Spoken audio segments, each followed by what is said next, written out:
40 convoyes criminales, quemándose bajo el sol de Guerrero. 35 cuerpos tirados sobre tierra caliente. 9 horas de pelea sin parar. 120 kilómetros de territorio transformados en trampa mortal y un solo mensaje marcado en cada casquillo. Aquí manda el Estado. La madrugada del jueves 27 de noviembre a las 5:40, la Marina decidió que las semanas de miedo en la Costa Grande de Guerrero habían terminado. No fue un operativo, fue una declaración de guerra completa contra el cártel Jalisco Nueva Generación, que intentó consolidar control del corredor más importante del Pacífico Sur, movilizando 40 convoyes al mismo tiempo, con más de 400 sicarios armados hasta los dientes. Lo que el cártel no calculó fue que la inteligencia naval ya había detectado cada paso, que drones de vigilancia habían seguido patrones durante semanas, que comunicaciones encriptadas fueron interceptadas, que informantes infiltrados confirmaron fechas y rutas, y que cuando los primeros convoyes empezaron a moverse esa mañana, los murciélagos ya los esperaban en posiciones perfectamente calculadas a lo largo de 120 kilómetros de costa. Cuando finalmente cesó el fuego a las 5:14, el resultado fue devastador para el CJNG: 40 convoyes completamente neutralizados, 35 sicarios abatidos, 47 detenidos, 123 vehículos asegurados, 392 armas confiscadas, y la capacidad operativa del cártel en la Costa Grande de Guerrero, completamente desmantelada en 9 horas. Hoy vamos a revisar la operación más ambiciosa y devastadora que los murciélagos han ejecutado contra el crimen organizado. Vamos a comprender cómo el CJNG intentó tomar control total de Guerrero, movilizando 400 sicarios en 40 convoyes simultáneos, y vamos a discutir cómo la Marina transformó 120 kilómetros de costa en una trampa mortal de la que ningún convoy logró escapar. Porque cuando mueves 40 convoyes con más de 400 sicarios, armados con ametralladoras calibre 50, no estás haciendo un traslado común. Estás ejecutando una operación militar de gran escala sin precedentes. Estás jugando todo tu poder de fuego en una sola jugada. Estás intentando consolidar control territorial definitivo. Y cuando la Marina detecta esa operación con semanas de anticipación, cuando despliega a los murciélagos desde las 3 de la madrugada en puntos estratégicos perfectamente calculados, cuando establece un cerco de 120 kilómetros que convierte cada puente, cada curva, cada cruce en una emboscada letal, el resultado es aniquilación total. Para captar la magnitud de lo ocurrido, necesitamos hablar primero de por qué el CJNG estaba listo para apostar 400 sicarios en una sola operación. Y la respuesta está en una carretera que vale millones de dólares semanales. La carretera federal 200 que conecta Zihuatanejo con Acapulco no es una ruta cualquiera. Es el corredor logístico más valioso del Pacífico Sur. Es la arteria por donde fluyen toneladas de cocaína, metanfetamina, heroína y sobre todo fentanilo hacia el norte del país, y en sentido contrario bajan armas, municiones y dinero en efectivo desde Estados Unidos. Es un flujo bidireccional que genera ganancias extraordinarias. Controlar esa carretera significa dominar millones de dólares semanales. Por eso, el CJNG había invertido 3 semanas en una guerra territorial brutal. Por eso estaban listos para mover 40 convoyes al mismo tiempo. Por eso arriesgaron 400 sicarios en una sola jornada. Durante 3 semanas previas, Guerrero había ardido en violencia territorial. Células del cártel peleaban entre sí y contra grupos locales por el control de municipios clave. Coyuca de Benítez, Petatlán, Tecpan de Galeana, La Unión, Zihuatanejo. Cada municipio era un campo de batalla. Cada comunidad vivía bajo fuego cruzado constante. Las familias se refugiaban cuando empezaban los enfrentamientos. Los comercios cerraban temprano. Las escuelas suspendían clases y nadie sabía cuándo terminaría. El CJNG planeó una operación de gran escala sin precedentes, una demostración de poder tan abrumadora que cualquier resistencia simplemente colapsara. Una movilización tan masiva que las autoridades no pudieran responder efectivamente. El plan era mover 40 convoyes simultáneos a lo largo de 120 kilómetros de costa, saturar toda la región con presencia armada, tomar los accesos principales a Zihuatanejo, establecer retenes en puntos estratégicos y enviar un mensaje de terror absoluto. Cada convoy estaba formado por al menos 3 camionetas. Troconas blindadas artesanalmente con láminas de acero sobrepuestas, vidrios polarizados y hombres armados hasta los dientes. El armamento era de grado militar. Rifles de asalto AK-47 y AR-15, lanzagranadas y ametralladoras, calibre 50 montadas en las cajas de las camionetas, armas capaces de atravesar blindaje ligero, capaces de causar devastación masiva. En total, el CJNG movilizó más de 400 sicarios esa mañana. Es el equivalente a un batallón completo del crimen organizado, desplazándose simultáneamente. Su objetivo era simple: aplastar cualquier resistencia, tomar control absoluto de los accesos a Zihuatanejo, establecer dominio territorial indiscutible y demostrar que el Cártel Jalisco era la fuerza dominante en Guerrero. Era una apuesta total, era jugarse todo en una sola operación, y si funcionaba, Guerrero caería completamente bajo control del Mencho. Pero lo que el cártel no calculó fue que cada paso ya había sido detectado por inteligencia naval. Semanas antes, drones de vigilancia habían empezado a seguir patrones de desplazamiento. Observaban movimientos de convoyes, identificaban rutas frecuentes, detectaban puntos de reunión. Era inteligencia sistemática. Cada dato registrado, cada patrón analizado simultáneamente.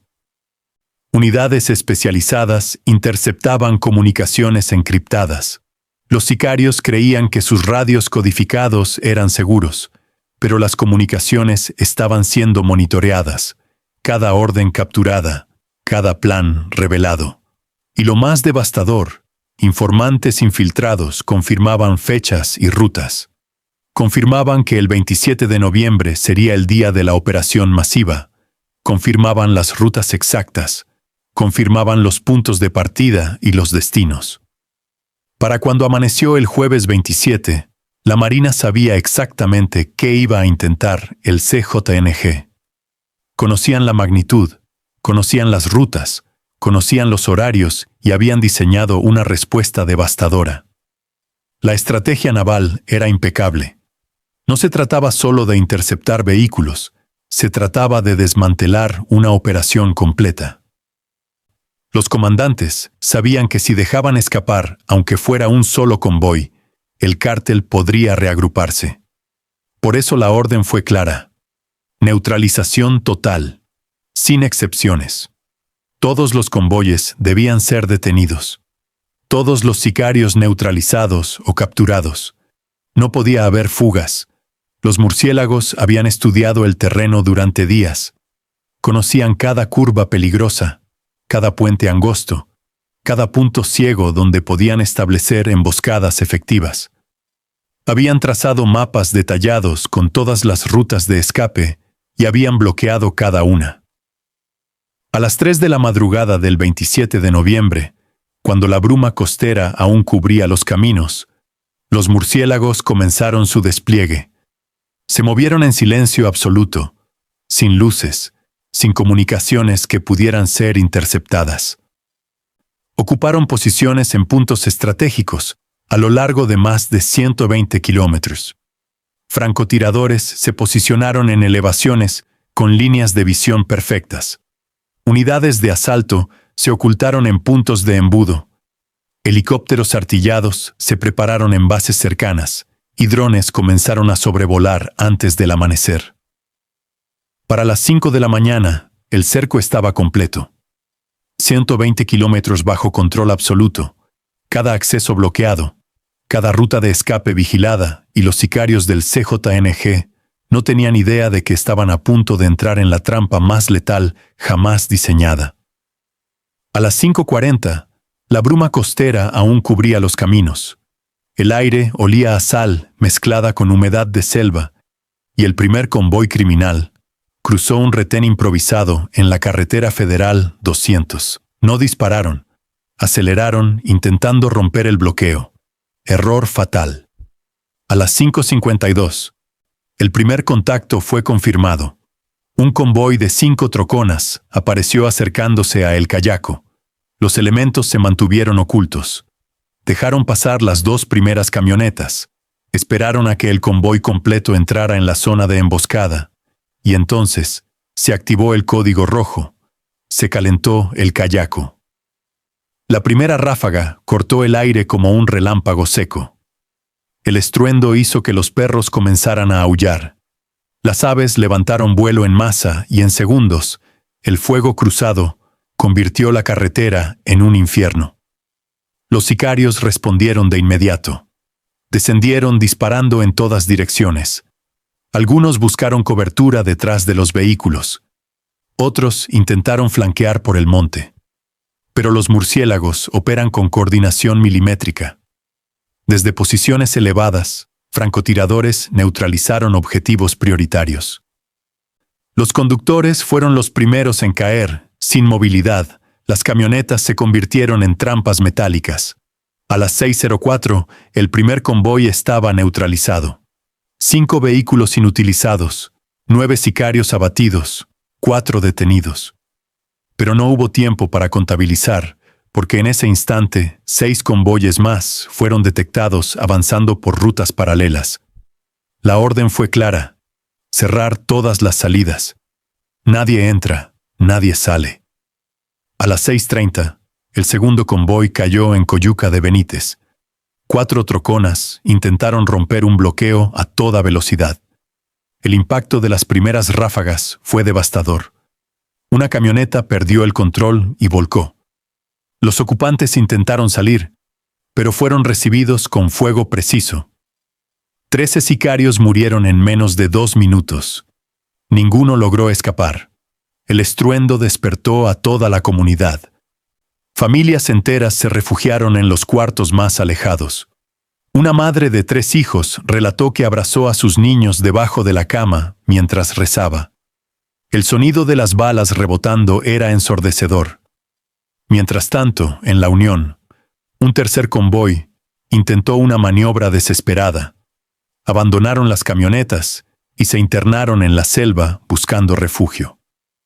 Creían que la espesura del monte les daría ventaja, pero los murciélagos ya habían desplegado equipos con visión térmica. En la espesura, las cámaras térmicas detectaban cada cuerpo en movimiento. Los sicarios creían estar a salvo. En realidad, estaban siendo rastreados metro a metro. A las 7:15, una unidad de asalto los interceptó. El combate fue cuerpo a cuerpo, disparos a quemarropa, gritos, cuerpos cayendo entre el barro y las raíces. Cuando terminó, 18 sicarios yacían sin vida. La operación se extendió como un incendio controlado. Cada convoy que intentaba avanzar era detectado, cercado y neutralizado. La coordinación entre unidades terrestres, aéreas y de inteligencia fue impecable. Los helicópteros sobrevolaban constantemente, proporcionando visión en tiempo real. Los drones rastreaban movimientos, las unidades móviles bloqueaban rutas de escape y en tierra, los murciélagos ejecutaban cada fase con disciplina letal. A las 8:20 ya habían caído 12 convoyes. El cártel comenzó a desesperarse. Las comunicaciones interceptadas revelaban pánico.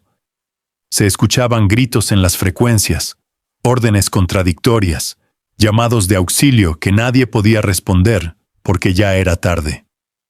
Todos los caminos estaban cerrados.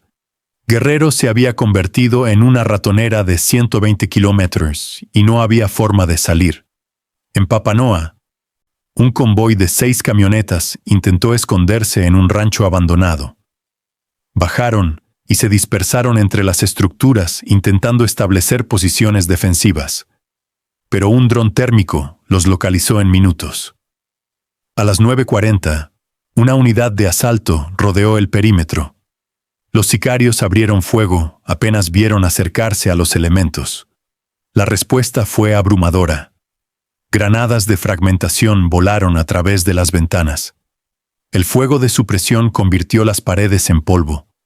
El combate duró 22 minutos. Cuando terminó, 23 cuerpos quedaron tendidos entre los escombros. Uno de los detenidos, un joven con el rostro cubierto de tierra y sangre, murmuró: «Nos dijeron que era un traslado rápido, que no habría resistencia. Nos mintieron». Mientras tanto, las comunidades vivían el enfrentamiento desde sus casas, familias refugiadas, niños llorando, ancianos rezando. Las detonaciones eran tan constantes que parecía que el cielo se estaba desgarrando. Un maestro de primaria relató: «Pensé que era el fin del mundo. No paraban los balazos. Mis hijos me preguntaban si íbamos a morir, y yo no sabía qué responderles». A las 10:30, el operativo alcanzó su punto más crítico. 19 convoyes neutralizados, pero el cártel lanzó un último intento desesperado. Movilizaron refuerzos desde la sierra, intentando romper el cerco desde el norte. 3 grupos de sicarios descendieron por brechas de montaña en troconas con ametralladoras calibre 50 montadas. Venían a toda velocidad, levantando nubes de polvo. Su objetivo era crear un corredor de escape. Era un movimiento suicida, pero era lo único que les quedaba. Pero la inteligencia naval ya lo había previsto. Unidades de élite estaban posicionadas en las rutas de descenso desde la madrugada. Cuando los refuerzos aparecieron, fueron recibidos con fuego desde posiciones elevadas. Las ametralladoras que traían montadas nunca llegaron a dispararse. Los tiradores fueron neutralizados antes de poder apuntar. Las camionetas perdieron el control en las curvas. Algunas volcaron, otras se estrellaron contra los barrancos. Una de las troconas cayó por un barranco de más de 30 metros. El impacto fue tan violento que quedó hecha pedazos entre las rocas. No hubo sobrevivientes. A las 11:40 los refuerzos estaban destruidos. 32 sicarios más habían caído y el cerco seguía intacto. Durante las siguientes horas, el operativo se convirtió en una cacería sistemática. Los convoyes restantes intentaban esconderse en ranchos, en bodegas abandonadas, en caminos que creían secretos, pero cada escondite era localizado, cada ruta de escape bloqueada. A las 12:50 cayó el convoy 25 en Tecpan. A la 1:30, el convoy 28 fue interceptado cruzando un río. A las 2:10, 3 convoyes fueron cercados simultáneamente en La Barrita. El cártel ya no tenía estrategia, solo desesperación. Los comandantes habían perdido toda comunicación efectiva. Las líneas de mando se habían roto. Cada grupo actuaba por cuenta propia, intentando sobrevivir. A las 3 de la tarde, el sol caía implacable. El calor era asfixiante. Los elementos llevaban casi 10 horas en combate continuo, pero no mostraban fatiga. Cada unidad seguía operando con la misma precisión del inicio. La disciplina era férrea, porque esto no era solo un operativo, era un mensaje que se escribía con cada convoy destruido. El mensaje era simple: Guerrero ya no es tierra sin ley. A las 3:40, el convoy 36 fue localizado cerca de Atoyac. Intentaron huir al monte, pero fueron interceptados. El enfrentamiento fue breve, pero brutal. 14 sicarios cayeron. A las 4:20, el convoy 38 fue neutralizado en una curva ciega, y a las 4:52, los últimos 2 convoyes fueron cercados en las afueras de Zihuatanejo. Ya no tenían municiones suficientes. Ya no tenían coordinación. Algunos intentaron negociar, otros se tiraron al suelo con las manos en la cabeza. El combate había terminado, la resistencia se había roto. A las 5 de la tarde, con 14 minutos, el último sicario fue detenido. Estaba herido en el hombro, sangraba abundantemente. Apenas podía caminar. Cuando lo esposaron, no puso resistencia, solo murmuró: «Ya no queda nada». Tenía razón, no quedaba nada. El saldo final fue devastador para el cártel Jalisco Nueva Generación. 40 convoyes completamente neutralizados, 35 sicarios abatidos, 47 detenidos, 123 vehículos asegurados con blindaje artesanal. Se confiscaron 392 armas largas, rifles de asalto, ametralladoras calibre 50, lanzagranadas, rifles de precisión, además 43,000 cartuchos, 200 cargadores de alto rendimiento y 80 granadas de fragmentación. Pero el golpe más duro no fue material, fue estratégico. En una sola jornada, el CJNG perdió su capacidad operativa en la Costa Grande de Guerrero. La estructura que había construido durante meses quedó desmantelada. Los comandantes regionales fueron neutralizados. Los sicarios de rango medio cayeron o fueron capturados, y los que escaparon huyeron hacia la sierra sin coordinación, sin recursos, sin liderazgo. Lo que quedó fue una organización rota, incapaz de reorganizarse. Mientras el sol comenzaba a ocultarse sobre el Pacífico, la Marina instaló puestos de control permanentes en todos los puntos estratégicos. No era ocupación temporal, era declaración de presencia indefinida. Guerrero había sido recuperado. A las 6 de la tarde, cuando la calma finalmente regresó, algo extraordinario ocurrió. Civiles comenzaron a salir de sus casas. Comerciantes levantaban cortinas metálicas. Niños corrían por las calles por primera vez en semanas. Las comunidades no escucharon disparos al caer la noche. No vieron convoyes criminales patrullando. No sintieron el peso del miedo. Solo escucharon el mar, el viento y el silencio de una paz que creían perdida. Al día siguiente, la noticia se expandió por todo el país. Los titulares hablaban de la mayor operación contra el crimen organizado en la historia reciente de Guerrero. Las imágenes recorrieron redes sociales y noticieros, pero en las comunidades afectadas solo importaba una cosa: habían sobrevivido y el Estado había llegado. Un comerciante de Coyuca lo resumió en una frase que se volvió viral: «Durante años nos dijeron que aquí mandaba el narco. Hoy vimos quién manda de verdad». Esas palabras resonaron en cada rincón de Guerrero porque más allá de las cifras quedó grabado algo imborrable: la certeza de que el Estado no había abandonado a sus ciudadanos, que cuando decidió actuar, lo hizo con todo el peso de su fuerza, y que ningún cártel puede enfrentarse a la determinación de una nación unida.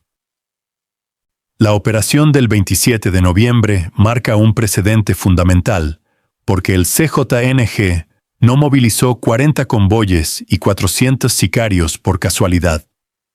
Lo hizo porque creía que podía tomar Guerrero por la fuerza, que podía saturar la región con presencia tan abrumadora que las autoridades no podrían responder. Y descubrieron en 9 horas que estaban completamente equivocados. Como responsable de la seguridad en México, celebro esta victoria. No solo por los números tácticos, sino por lo que representa para las comunidades que vivieron semanas de terror. Celebro ver familias saliendo sin miedo. Celebro ver comercios reabriendo. Celebro ver niños jugando. Celebro ver esperanza regresando a un estado que la había perdido. Mientras tanto, en las montañas de Guerrero, los restos del cártel intentan reorganizarse, pero ya no hay estructura que reorganizar. Solo quedan células dispersas, sicarios sin liderazgo, rutas cortadas y un miedo nuevo, el miedo a que cada movimiento sea el último. Porque cuando movilizas 40 convoyes con 400 sicarios y todos son aniquilados en 9 horas, el mensaje es devastador. No solo perdiste la batalla, perdiste la guerra, perdiste Guerrero y demostraste que el poder del Estado, cuando se despliega completamente, es absolutamente abrumador. Y cuando ese Estado establece presencia permanente, cuando instala puestos de control que no se van a retirar, cuando las comunidades saben que la Marina se quedó para protegerlas, la recuperación no es temporal, es definitiva.